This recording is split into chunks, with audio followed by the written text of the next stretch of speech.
La famille habitait au 7e étage de cet immeuble de la Courneuve. Mais les enfants n'ont jamais quitté l'appartement. Les parents les tenaient reclus à l'intérieur. Le voisin de palier qui vit ici depuis 6 ans n'a jamais vu les petits. Vous voyez que le monsieur sortir de sa maison. On n'a jamais vu d'enfants venir, sortir, partir à l'école, partir voir un médecin. On n'a jamais pu constater ça. Mais sinon, quand je prenais l'ascenseur, quand je descendais, j'entendais comme tous les bruits de famille, vous savez, des petites disputes, les enfants qui parlent, qui pleurent, qui jouent. Donc voilà, c'était vraiment, moi je me suis dit, ah, c'est une vie de famille tranquille.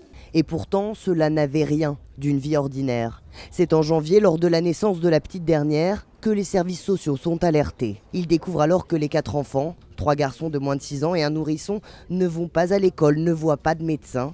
Privés de soins, les 2 aînés présentent des troubles du développement. Ils parlent et marchent très mal. Dans le quartier de la Cité des 4000, les habitants sont choqués par cette histoire. C'est inadmissible ça, des enfants enfermés. Les enfants, c'est fait pour s'épanouir, pour être heureux. À ce moment-là, mais pas 9 mois d'enfant au monde pour lui faire subir des choses comme ça. C'est horrible.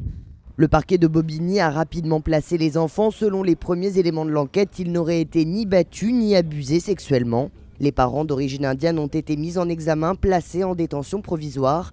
Ils encourent jusqu'à 7 ans de prison et 100 000 € d'amende pour privation de soins par ascendant.